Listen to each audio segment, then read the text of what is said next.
तो बेसिकली अभी हम क्या करते हैं कि फेसबुक बिजनेस मैनेजर के टर्म्स को समझते हैं, ऐड अकाउंट की टर्म्स को समझते हैं, ऐड मैनेजर को समझते हैं कि किस तरह से, क्योंकि यहाँ तक जब हम पहुँचते हैं तो कुछ टर्म्स जो हैं वो क्लियर नहीं होती। तो जब टर्म्स क्लियर नहीं होती तो हमें पता नहीं चलता कि क्या एक्शन लेना है, किधर से क्या होगा। तो वो टर्म्स जो है एक बारी बेसिक सारा ओवरव्यू ले लेते हैं कि बिज़नेस मैनेजर में क्या क्या फंक्शंस हैं, क्या क्या टर्म्स हैं, किस तरह से जो एड्स होती हैं वो जब लगाते हैं एड्स हम, तो उसमें कौन कौन से टर्म्स जो है हमें देखनी होती है, उसके बारे में अभी जो है इस वीडियो में हम डिस्कस करेंगे। तो शुरू से बेसिक से स्टार्ट करते हैं। तो जब हम फेसबुक गूगल पे टाइप करते हैं तो ये कुछ ऑप्शंस खुलती हैं, Facebook login, Meta for business, join Facebook, login Facebook, है ना। तो हमने डायरेक्टली फेसबुक बिजनेस मैनेजर के बारे में जानना है तो हम डायरेक्टली मेटा फॉर बिजनेस के ऊपर क्लिक करेंगे। तो यहाँ पर जाके हमारा बिजनेस मैनेजर खुलेगा, बिजनेस सूट खुलेगा। तो ये एक यहाँ पे ऑप्शन आ रही है क्रिएट एन ऐड और लर्न मोर, ठीक है। तो अभी हम अगर क्रिएट ऐड के ऊपर जाएंगे तो यहाँ पे आगे जाके हमारा ऐड मैनेजर ओपन हो जाएगा। तो ये हमारा ऐड मैनेजर ओपन हो गया है। तो इस जगह पे आके हम ये वाले पॉइंट पे इधर यहाँ पे आके हमें सभी ऐड अकाउंट्स नज़र आएंगे, जितने भी ऐड अकाउंट्स हमने क्रिएट किए होंगे। तो अभी ये एक रैंडम ऐड अकाउंट जो है हम ओपन कर लेते हैं कोई।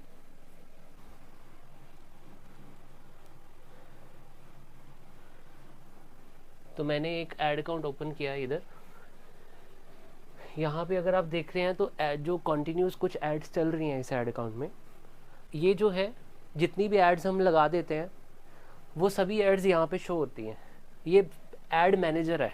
इधर पे ही जाके हमने ऐड क्रिएट भी करनी होती है और इधर पे ही जाके हमने जो भी एड्स में एड्स लगानी है या एड्स में कुछ चेंजेस करने हैं या नई ऐड लगानी है या एक्टिव करनी है, पोस्ट करनी है, वो सब इसी पैनल पे आता है। तो जब इस पैनल पे आता है तो एक ऑप्शंस देख लेते हैं कि क्या क्या है यहाँ पर। तो यहाँ से आप ऐड क्रिएट कर सकते हैं। जब भी आपने कोई न्यू ऐड क्रिएट करनी है तो यहाँ पे एक ग्रीन कलर का बटन नज़र आ रहा है आपको, तो यहाँ पे जाके हम एड्स, न्यू एड्स क्रिएट करते हैं, ठीक है। एक हम सैम्पल ऐड अभी क्रिएट करेंगे भी। न्यू ऐड क्रिएट करते हैं तो क्या क्या स्टेप्स लेने पड़ते हैं वो भी हम इसमें ओवरव्यू में सारा कवर करेंगे, और उसमें क्या क्या टर्म्स यूज़ होती हैं। टर्म्स की अंडरस्टैंडिंग के लिए बेसिकली ये वीडियो है, क्योंकि जब तक हम टर्म्स नहीं समझेंगे ना, जब तक हमें पता नहीं चलेगा किस चीज़ पे क्या काम करते हैं, क्या ऑप्शन क्या काम करती है, इश्यूज आ सकते हैं, चीज़ें प्रॉपरली एग्जीक्यूट ना हो पाए। तो अभी हम स्टार्ट करते हैं। एक एक्टिव ऐड को ओपन करके देखते हैं पहले कि एक ऐड जो है वो जो चल रही ऐड है उसमें ज़्यादा बेटर पता चलेगा कि कैसे होता है। एग्जांपल की हमने ऐड ओपन की, ये ऐड हम ओपन कर रहे हैं, ठीक है। ये अभी लर्निंग फेज़ में है ऐड, तो दैट मीन्स कि अभी ये एक्टिव मोड में नहीं है, अभी भी ये लर्निंग मोड पे है। मतलब जब भी कोई, ये लर्निंग मोड यहाँ पे क्यों आता है, जब भी कोई ऐड हम लगाते हैं तो उसको लर्निंग मोड से, इंटेलिजेंट होने के लिए लर्निंग मोड से बाहर निकलना पड़ता है। तो वो ऐड कुछ डाटा अपने पास उसको चाहिए होता है। अगर वो डाटा उसको मिलता है और एक पर्टिकुलर अमाउंट तक उसको पता चल जाता है कि ऐसे ऐसे कस्टमर्स हमारे प्रोडक्ट को बाय कर रहे हैं, जितना ज़्यादा डाटा उसके पास आना शुरू हो जाए, जैसे हम ऐड लगाते हैं, जब भी हम ऐड लगाते हैं हमें परचेज आनी शुरू हो जाती है, हमें ऑर्डर्स आने शुरू हो जाते हैं। तो जब हम स्टार्टिंग में ऐड लगाते हैं तो हमारी ऐड जो होती है वो लर्निंग मोड में जाती है। वो इस वजह से जाती है कि वो पहले सीख रही होती है कि किस तरह के लोग आपके प्रोडक्ट को बाय कर रहे हैं। जब ये उसको पता चल जाता है, वो कब पता चलता है, कम से कम लर्निंग मोड से बाहर निकलने के लिए 50 सेल्स की रिक्वायरमेंट होती है। जब इस ऐड के पास 50 सेल आ जाएंगी, 50 सेल्स आ जाएंगी, तो तब ये लर्निंग मोड से बाहर निकल जाएगी। अभी हम देखते हैं इसमें ये क्या दिखा रहा है। अभी ये बता रहा है कि एक परचेज आई है आउट ऑफ 50, तो मतलब 49 परचेज इसको और चाहिए होगी लर्निंग मोड से बाहर निकलने के लिए, ठीक है। तो जब ये लर्निंग मोड से बाहर निकल जाएगी तो अपनी राइट परफॉर्मेंस जो है वो देनी शुरू कर देगी। हो सकता है कि लर्निंग मोड तक ये फ्लक्चुएट करे, मतलब महंगी जाए, पैसे ज़्यादा खर्चे, ऑर्डर कम आए, लेकिन एक बार जब लर्निंग मोड तक पहुंच जाएगी तो इसको एक सफिशेंट अमाउंट ऑफ डाटा मिल जाएगा कि ऐसे लोग इस ऐड से इस प्रोडक्ट को बाय कर रहे हैं। फिर वो क्या करती है, फिर वैसे ही लोगों को और एड्स दिखाना शुरू करती है, तो उससे धीरे धीरे क्या होता है कि आपका कॉस्ट पर परचेज है वो कम होना शुरू हो जाता है। कॉस्ट पर परचेज जो टर्म है ना, ये भी बहुत इंपॉर्टेंट टर्म है। कॉस्ट पर परचेज क्या होता है, इसके बारे में भी हम डिस्कस करेंगे। वहीं से हमारी प्रॉफिटेबिलिटी स्टार्ट होती है। अगर कॉस्ट पर परचेज, सीपीपी जिसको हम बोलते हैं, ज़्यादा आनी शुरू हो जाए, तो दैट मीन्स कि हम ज़्यादा पैसा खर्चा कर रहे हैं एक ऑर्डर लाने को। अब यहाँ पे एक क्वेश्चन रेज ये होता है कि लर्निंग मोड से ये ऐड कब निकलेगी बाहर। लर्निंग मोड से ये ऐड तब बाहर निकलेगी, कितना टाइम लगेगा इस लर्निंग मोड से बाहर निकलने के लिए, ये कम्प्लीटली डिपेंड करता है हमारे बजट के ऊपर। हम कितने बजट पे इस ऐड को लगा रहे हैं और एक परचेज़ कितने में आ रही है। अप्रॉक्सीमेटली मान लो कि एक परचेज़ आपको 100 रुपीज़ में आ रही है, तो दैट मीन्स लर्निंग मोड से बाहर निकलने के लिए, मतलब 50 ऑर्डर्स कंप्लीट करने के लिए इस ऐड को 5,000 रुपये चाहिए। तो जब 5,000 रुपीज़ में 100 रुपीज़ CPP के हिसाब से ऑर्डर आएंगे, तो 5,000 रुपीज़ में ये लर्निंग मोड से बाहर निकल जाएगी। अगर यही 200 रुपये में आ रही है, तो आपको लर्निंग मोड से बाहर निकालने के लिए 10,000 रुपये लगेंगे। तो हमें सबसे इम्पोर्टेंट टर्म ये है कि हमने ये मैनेज करना है कि किस तरह से हमारी CPP जो है वो कम से कम रहे। ओवरऑल जब भी हम इस सेल के प्रोसेस को फॉलो करते हैं, ऑनलाइन सेल्स के प्रोसेस को फॉलो करते हैं और वाया एडवर्टाइजमेंट्स करते हैं और फेसबुक एड्स या गूगल एड्स के थ्रू जब भी हम कोई सेल्स परफॉर्म करते हैं, तो सबसे पहले प्रॉफिटेबिलिटी हम CPP को कंट्रोल करके निकाल सकते हैं, कॉस्ट पर परचेज। जब तक कॉस्ट पर परचेज कंट्रोल नहीं होगी, CPP कंट्रोल नहीं होगी, तब तक हमें स्ट्रगल करना पड़ेगा प्रॉफिट बनाने में। तो हर एक एफर्ट, हमने जो पहला स्टेप होता है ना प्रॉफिट बनाने के लिए, तो वो सबसे पहला स्टेप ये होता है कि हम वो हर एफर्ट लगाएं जिसकी वजह से हमारी CPP जो है, वो हर स्टेप लें जिसकी वजह से हमारी CPP कंट्रोल हो जाए। कम से कम दाम में हम ज़्यादा से ज़्यादा ऑर्डर्स क्रिएट कर पाएँ with the help of advertisements. अब यहाँ पे ये भी क्वेश्चन रेज होता है कि CPP कम कैसे होगी। अब CPP कैसे कम होगी, CPP के बहुत सारे फैक्टर्स हैं कम करने के लिए। बहुत सारी ऐसे पॉइंट्स हैं जिसको हम फॉलो करके, एग्जीक्यूट करके CPP को कम कर सकते हैं। एक एक करके सब डिस्कस करेंगे। अभी हम टर्म्स पे वर्कआउट करते हैं। अभी हमें लर्निंग मोड का क्लियर हुआ। हर ऐड के ना 3 स्टेप्स होते हैं। हर ऐड 3 स्टेप्स में डिवाइड होती है, 3 ऐड सेट बनते हैं। सबसे पहला होता है कैंपेन लेवल, जो कि हमें बाहर नज़र आता है। This is the campaign level. अगर आप देख रहे हैं 1, 2 एंड 3, एक ऐड के 3 पार्ट्स होते हैं, तो 3 पार्ट्स में एड्स को डिवाइड किया जाता है। फर्स्ट पार्ट में हमें ओवरव्यू आता है इसमें कि आपकी कैंपेन जो है वो, ये जब हम कैंपेन लगाएंगे ना, तो भी हम 3 पार्ट्स में लगाएंगे, हमें समझ आएगा कि किस तरह से 3 पार्ट्स में डिवाइड होती है। एक बार ओवरव्यू ले लेते हैं इसका। तो this is the first part, campaign level. इसमें हम बाहर से देख सकते हैं कि आपकी ऐड एक्टिव है, नहीं एक्टिव, ऑन करना है, पॉज करनी है, एक्टिव करनी है, ये सब यहाँ से फर्स्ट लेवल पे हो जाएगी। इधर से हम एनालाइज कर सकते हैं कि डाटा क्या बता रहा है, एड्स परफॉर्म कैसा कर रही है, वो हम यहाँ से एनालाइज कर सकते हैं। अभी हम CPP के बारे में बात कर रहे थे कि अगर हम देखें ये वाला पार्ट, तो दिस इज़ कॉस्ट पर रिजल्ट आ रहा है। अब यहाँ पे परचेज ले रहे हैं हम, हमारी अगर एक्टिविटी परचेज है, हमारा जो इवेंट है वो परचेज है, तो हम इसको कॉस्ट पर परचेज कंसिडर कर सकते हैं, CPP कंसिडर कर सकते हैं। यहाँ पे बता रहा है कि 31 रुपीज़ पर परचेज, इधर बता रहा है 45 रुपीज़ पर परचेज, इधर 48 रुपीज़ पर परचेज। इसका मतलब क्या हुआ कि 48 रुपीज़ में हमें एक परचेज आ रही है और 31 रुपीज़ में एक परचेज आ रही है, 45 रुपीज़ में एक परचेज आ रही है। तो ये है कॉस्ट पर परचेज। इसको कंट्रोल करना है। इस CPP के बारे में मैं बात कर रहा था कि दिस इज़ द CPP। अगर इसको कंट्रोल कर लेंगे फर्स्ट लेवल पे ही, काफ़ी हद तक प्रॉफिट्स जो है पहले लेवल पे ही कवर करना शुरू कर देंगे। बेसिक मेन जो एडवर्टाइजमेंट्स का जो मेन हिस्सा है ना, वो सबसे बड़ा हिस्सा यही है कि हम CPP कितना लेके आ रहे हैं। इसके ऊपर ही ROAS डिपेंड करता है। अब ROAS होता है कि रिटर्न ऑन एड स्पेंड, कि कितना पैसा आप खर्च रहे हो और कितना आपको आ रहा है, इसी के ऊपर ही ROAS डिपेंड करता है। और ROAS जो है वो कंट्रोल होता है CPP से। CPP बढ़ जाएगी, ROAS कम हो जाएगा, और अगर CPP कम रहेगी तो ROAS बढ़ जाएगा। अब जितना ज़्यादा ROAS उतना ज़्यादा हमें प्रॉफिट, उतनी ज़्यादा बड़ी हमारी सेल। तो अल्टीमेटली CP पे ही फोकस करना पड़ेगा ROAS को कंट्रोल करने के लिए भी। तो ये लेवल 1 है ऐड का। तो ये कैंपेन लेवल जो है, इसमें हम एनालाइज कर सकते हैं कि हमारे कितने रिजल्ट आए, कितनी सेल्स आई, फिर कितनी रीच हुई, कितने इंप्रेशंस आए, कितने पैसे खर्चे। 851 रुपीज़ इस कैंपेन ने टोटल स्पेंड किए हैं। 851 रुपीज़ इस कैंपेन ने स्पेंड किए हैं। ऑर्डर आए 27, तो वेबसाइट परचेज हुई है हमारी 27, मतलब 27 ऑर्डर्स आए। रीच आई 19,000 अप्रॉक्सीमेटली, पर परचेज 31 रुपीज़ की पड़ी। पैसे कितने खर्चे इस ऐड ने? 851 रुपीज़। तो यहाँ से हम अपनी ऐड की परफॉर्मेंस को चेक कर सकते हैं इस लेवल पे, राइट। तो सेकंड सेक्शन आ जाता है ऐड सेट। अब एक कैंपेन के अंदर मल्टीपल एड्स लग सकती हैं। एक कैंपेन, उसके आगे बहुत सारी एड्स लग सकती हैं।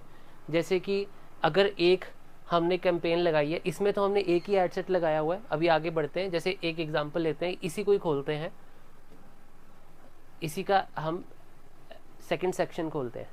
अब यहाँ पे उस वो कैंपेन के अंदर एक सेक्शन ऐड लगी हुई है, कैंपेन के अंदर जाके एक ऐड लगी हुई है। अब यहाँ पे मल्टीपल एड्स भी लग सकती हैं एक ही कैंपेन में।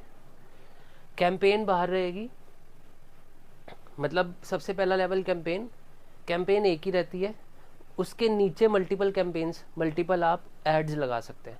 तो वो कैसे होगा? जैसे यहाँ पे एक लगी हुई है, ऐसे यहाँ पे 2, 3, 4, 5, 10 भी लग सकती थी। तो अगर कैंपेन का बजट, उस कैंपेन का बजट, ये यहाँ पे अगर आते हैं, अगर इस कैंपेन का बजट जो है आपका, यहाँ पे हम देख पा रहे हैं कि बजट, इस कैंपेन का बजट जो है 1 लाख रुपीज़ है लाइफ टाइम डिपेंड करता है कि जितना भी आपने टर्म डिसाइड की होगी, 1 महीना, 2 महीने, 3 महीने, 1 साल तक टोटल पैसे ये कैंपेन इतना खर्चे, तो यहाँ पे लाइफ टाइम आ जाता है। और यहाँ पे दूसरी ऑप्शन ये भी आती है कि डेली कितना पैसा खर्चे, उसके बारे में भी हम आगे जब कैंपेन डिज़ाइन करेंगे उसके ऊपर देखेंगे कि डेली स्पेंट और लाइफ टाइम स्पेंट 2 स्पेंट होते हैं। डेली स्पेंट भी होता है, लाइफ टाइम स्पेंट भी होता है।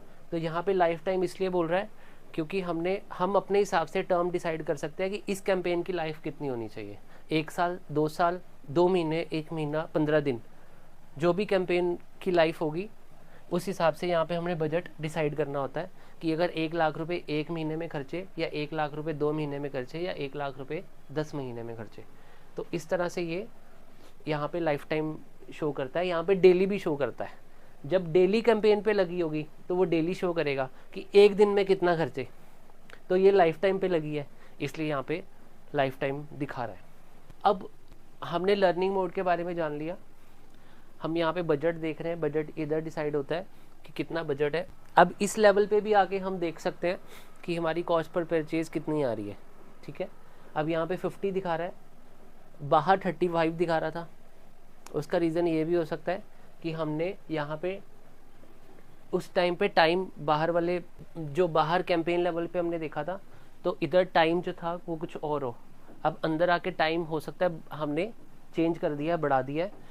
तो इस टाइम पे जाके वो अगर देखोगे तो ये उसने अपनी एवरेज बता दी कि टोटल कितना सेल आ रही है 50 रुपीज़ में। अभी ये सेकंड लेवल है। इसके आगे एक और जो लेवल आता है वो थर्ड लेवल आता है कैंपेन का, ये।